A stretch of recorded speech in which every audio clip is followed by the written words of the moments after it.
the discussion I'd like to have today, we're going to take a little bit of an outside-in look at some of the business issues, market issues that IBM is viewing in FDA-regulated industries. Specifically, we're going to focus on device manufacturers today. And then we're going to focus in on a solution that IBM Rational software has begun to develop and deploy and is continuing to develop for the market.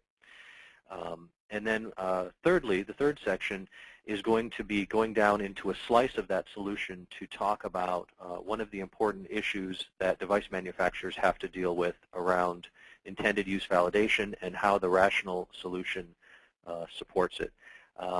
As I said before, I appreciate the opportunity here to to work with 321 Gang. I've been working with them for a number of years. I know many of the staff, both on the business side and technical side, quite well, and I can speak to their proficiency, their professionality, and their abilities very highly. So to start the discussion today, let's kind of start with this outside-in view, and let's look at some of the business forces that we're noticing in the industry today. And for purposes of the presentation, I kind of grouped them into five main areas. We've got legal issues, technology issues, market and financial, regulatory, and new product development.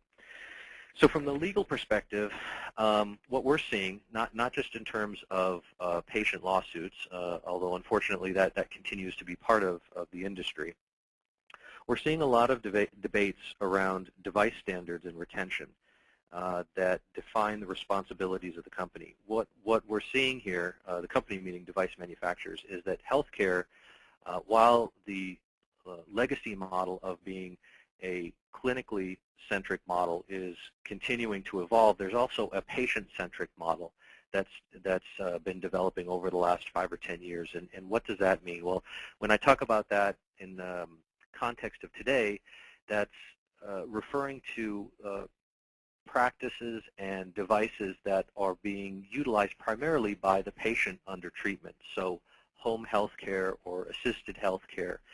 It's not uncommon to see cardiac monitoring devices in the home today, or portable respiratory devices in the home today.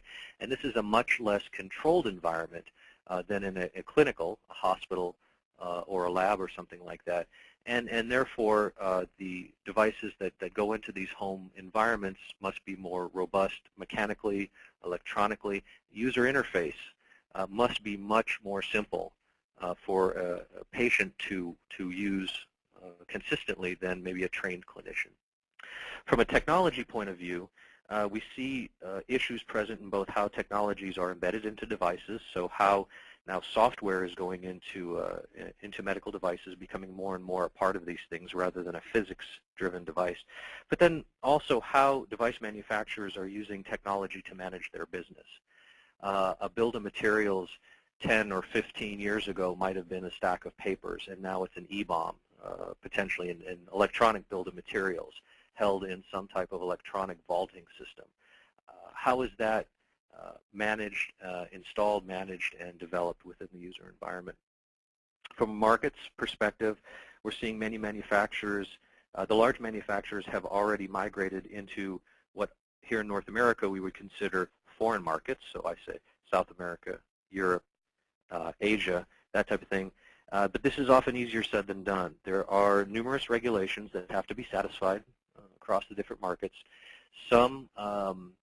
We've seen that some regulatory standards are normalized to others, but there are some that are not. And so how does that affect the development of these devices?